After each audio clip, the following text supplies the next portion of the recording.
नमस्कार, प्रणाम, जय सीताराम, जय बिहार। कैसे हैं आप लोग? आपका फिर से स्वागत है मेरे चैनल स्वीटिश ऑफिशियल में। दोस्तों, आज सुबह के बजे हैं 9 और मैं आपके साथ अपना दूसरा एपिसोड लेकर हाजिर हूं, जिसका नाम है सनातन पर चर्चा।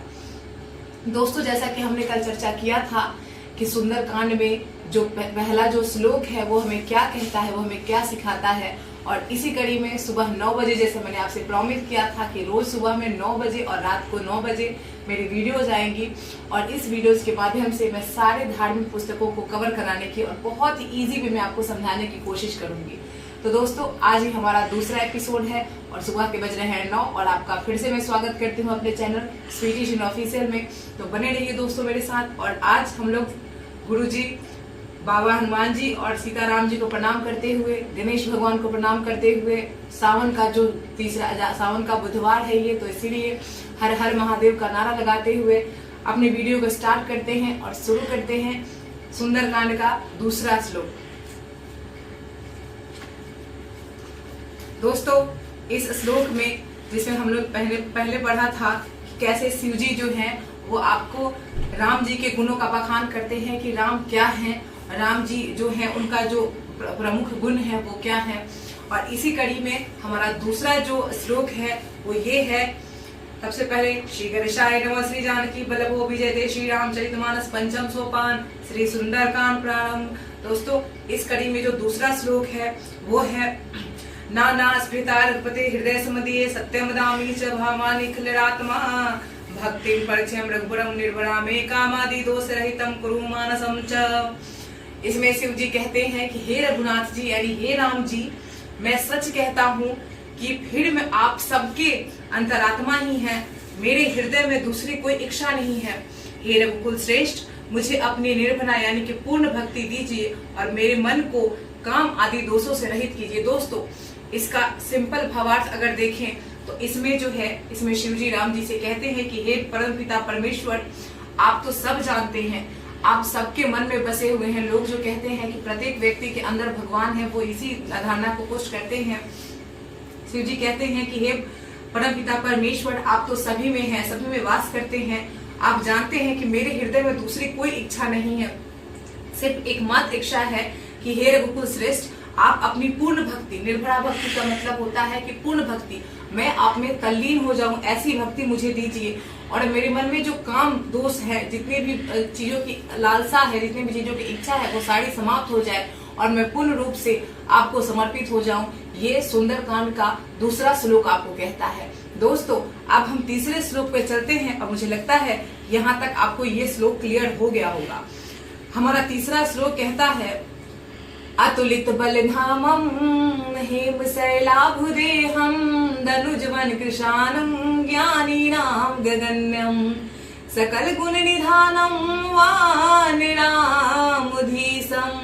रघुपति प्रिय भगतं वात जातं नमामि। जय श्री सीताराम। दोस्तों, हमारा तीसरा श्लोक कहता है कि अतुलित बल के धाम, सोने के पर्वत यानी सुमेरु के समान कांति युक्त शरीर वाले, दैत्य रूपी वन को ध्वंस करने के लिए अग्नि रूपी ज्ञानियों में अग्रगण्य, संपूर्ण गुणों के निधान, वानरों के स्वामी श्री रघुनाथ जी के प्रिय भक्त और श्री पवन पुत्र हनुमान जी को मैं प्रणाम करता हूँ। दोस्तों, इसमें शिव जी जो है हनुमान जी की महिमा का बखान करते हुए कहते हैं कि हनुमान जी जो है उनमें अतुलित बल है, हनुमान जी जो है सर्वशक्तिशाली है, उनमें बल की प्रचुरता है। इसके अलावा उनका जो शरीर है, हनुमान जी के जो काया का, हनुमान जी के बल का वर्णन इस श्लोक में किया गया है। इसमें कहा गया है कि हनुमान जी अतुलित बल धामम है, जिनके पास बहुत ही ज्यादा बल है। इसके अलावा उनका शरीर कैसा चमकता है, उनका शरीर जो है सोने के जो पर्वत है उसके समान उनके शरीर में तेज है, यानी कांति का मतलब होता है दोस्तों कि वैसा तेज, वैसा उनमें से प्रकाश निकलता है। वो दैत्य रूपी वन, जितने भी दैत्य हैं सबको ध्वस्त करने के लिए जो उनका आविर्भाव हुआ है अग्नि रूप में, जितने भी जो भी बुरी चीजें हैं संसार की, उनका विनाश करने के लिए हनुमान जी का प्रादुर्भाव हुआ है। इसके अलावा हनुमान जी जो है वो ज्ञानियों में अग्रगण्य है, ज्ञानियों में सबसे आगे आता है हनुमान जी का नाम। ऐसा नहीं है कि सिर्फ बल ही विशेष है, बल के साथ साथ ज्ञान भी हनुमान जी में बहुत ज्यादा है। इसके अलावा हनुमान जी जो हैं उनमें सारे गुण के खान है, मतलब हनुमान जी सद्गुणों से परिपूर्ण है। और सबसे बड़ी बात यह है कि ये श्री राम जी के सबसे प्रिय है हनुमान जी। तो इसीलिए शंकर जी कहते हैं कि जिसमें इतने सारे गुण हो मैं उनको प्रणाम करता हूँ। दोस्तों बेसिकली ये जो आपका श्लोक है अतुलित बलधामम हिम शैलाभ देहम, ये हनुमान जी को अत्यंत प्रिय है। एक तो ये रामायण जी के सुंदरकांड से उद्धृत है, और दूसरा इसमें जो है इसमें श्री हनुमान जी को राम जी का भक्त बताया गया है। यदि इस श्लोक की इतनी महिमा है दोस्तों कि अगर यदि आप सुबह शाम इस श्लोक को अगर सोते उठते इस श्लोक को बोलते हैं, हनुमान जी की असीम कृपा प्राप्त होती है आपको।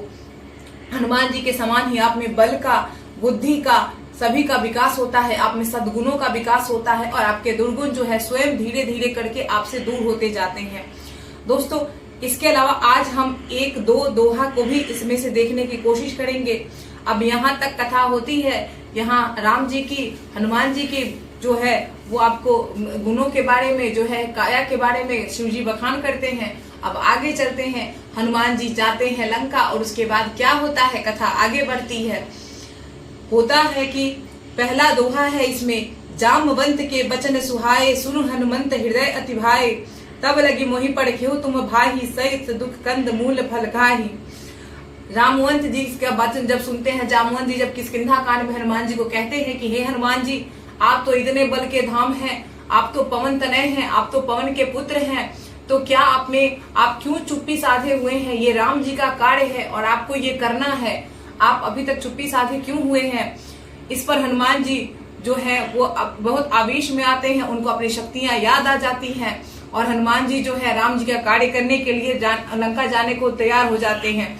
इसी कड़ी में ये पंक्ति आती है कि जामवंत के वचन सुहाए, सुन हनुमंत हृदय अति भय, अर्थात जामवंत जी के वचन को सुनकर हनुमान जी को असीम सुख की प्राप्ति होती है। हनुमान जी बहुत हर्षित होते हैं। वो कहते हैं कि तब लगी मोहि पड़ख्यो तुम भाई, सही दुख कंद मूल फल खाई, अर्थात हे भाई, कहते हैं जामवंत जी से कि तुम लोग तब तक यहीं पर फल मूल खाकर, कंद मूल खाकर तब तक मेरे इंतजार करना, जब तक मैं सीता जी की सुधि लेकर अर्थात श्री रामचंद्र जी का कार्य करके वापस नहीं लौट आऊं। दूसरा दोहा कहता है, जब लगी आवो सीत ही देखी, होई ही काज मोहि हरस विशेषी, यह कही नाई सबन कहूँ माथा, चले हरस ये धर रघुनाथ, अर्थात हनुमान जी कहते हैं कि जब मैं सीता जी को देखकर लौट आऊंगा, काम तो अवश्य होगा, क्योंकि मुझे बहुत खुशी हो रही, और ये श्री राम जी का कार्य है, और श्री राम जी तो परम पिता परमेश्वर है, उनके काम में कोई कैसे बाधा डाल सकता है। तो हनुमान जी कहते हैं कि मुझे बहुत हर्ष हो रहा है कि मुझे श्री राम जी का कार्य करने के लिए मिला है, तो जब मैं इस कार्य को करके लौटूंगा, अर्थात जब मैं सीता जी का सुधि लेकर लौटूंगा, तब तक जो है आप लोग यहीं पे मेरी राह देखना। और यह कहकर हनुमान जी सभी को प्रणाम करते हैं, और प्रणाम करके अपने हृदय में श्री रघुनाथ जी को धारण करते हैं, और उसके बाद हनुमान जी वहां से उड़ चलते हैं। यानी कथा ये कहती है दोस्तों कि यहाँ पे आपको कथा का जो मूल उद्देश्य है वो ये है कि हनुमान जी जिस तरह से श्री रघुनाथ जी को यानी अपने आराध्य को अपने हृदय में धारण करके जो इतना बड़ा दुर्लभ कार्य कर लेते हैं, तो उसी तरीके से हमें भी अपने इष्ट को, अपने आराध्य को, अपने ईश्वर को कभी भी किसी भी काम में, किसी भी परेशानी में सबसे पहले याद करना चाहिए। इससे हमारा काम निश्चित रूप से सफल होता है। कथा आगे बढ़ती है दोस्तों। अब हनुमान जी पहुंचते हैं, यहाँ तक तो हनुमान जी खुश होकर चल देते हैं। अब हनुमान जी पहुंचते हैं दोस्तों समुद्र में। समुद्र में अभी लंका नहीं पहुंचते हैं, अभी कहानी बाकी है। अभी हनुमान जी पहुंचते हैं समुद्र में। तो वहां पे कहा गया है दोहा, तुलसीदास जी कहते हैं, सिंधु तीर एक भूधर सुंदर, कौत कूद चढ़ेवता ऊपर, बार बार रघुबीर संभारी, तर्क उपमन तनय बल भारी। क्या होता है कि जब हनुमान जी समुद्र में पहुंचते हैं तो समुद्र के तीर पर, समुद्र के किनारे एक बहुत ही सुंदर पर्वत है। हनुमान जी अनायास खेल खेल में वानर स्वरूप में रहते हैं हनुमान जी। उसी बुद्धि से हनुमान जी कूदकर उस पर्वत के ऊपर चढ़ जाते हैं और वहां से जोर जोर से राम जी का स्मरण करने लगते हैं, जय श्री राम का उद्घोष करने लगते हैं। और इसी खेल खेल में हनुमान जी वहां से बड़े वेग से कूद जाते हैं। हनुमान जी चूंकि उस समय बानर का स्वरूप रखे हुए थे, तो बानर का क्या होता है, बानर तो उछल कूद करता है, तो हनुमान जी वही स्वरूप धारण किए हुए हैं, वहां से कूद जाते हैं। और जैसे ही हनुमान जी कूदते हैं, वो पत्थर कहाँ चला जाता है, पाताल में, क्योंकि हनुमान जी के बल का सहन कर सके ऐसा पत्थर में सामर्थ्य कहाँ, क्योंकि आप जानते हैं कि हनुमान जी अतुलित बलधामम है। कथा आगे बढ़ती है। और उसके बाद का जो दोहा आता है वो कहता है, जही गिरि चरण देई हनुमंता, चले सोगा पाताल तुरंता, जिमिया मोघ रघुपति कर बाना, यही भांति चले हनुमाना। अब देखिए, मैंने पहले ही कहा आपको कि जिस पर्वत पे हनुमान जी ने समुद्र तीर के पर लात रखा था, उस पर से उछल कूद कर नीचे आए थे, वो पर्वत तो सीधे पाताल में चला गया। अब पाताल में जब जाता है तो वैसे ही पाताल में जा रहा है जैसे कि श्री राम का जो बाण चलता है, उसी तरीके से उसके बाद हनुमान जी उस पत्थर को पाताल में भेजकर आगे बढ़ते हैं, बड़े वेग के साथ आगे बढ़ते हैं। कथा यहाँ पे कथा को मैं विश्राम देती हूँ। हनुमान जी पहुंचते हैं लंका, और उसके बाद क्या क्या होता है उसके लिए आपको मेरा एपिसोड दूसरा देखना पड़ेगा, जो इसका एपिसोड तीसरा आएगा चर्चा सनातन की, जो कि रात्रि में 9 बजे लगेगा। तब तक के लिए मैं आप लोगों से क्षमा चाहती हूँ और विश्राम चाहती हूँ। इस अपने वाणी को विश्राम देती हूँ यहीं पे, और अभी तक के लिए मैं आपसे आज्ञा लेती हूँ। जय सीताराम, जय बिहार। और मेरे चैनल को अगर सब्सक्राइब कीजिए, अगर आपको अच्छा लगता है मेरी बातें सुनना और आप चाहते हैं कि इसी तरीके से मैं आपको सारे पुस्तकों का पठन पाठन कराऊं, मेरे साथ कराऊं, तो फिर आपको मेरे चैनल को सब्सक्राइब करना होगा। तब तक के लिए मुझे आज्ञा दीजिए। जय सीताराम, जय बिहार।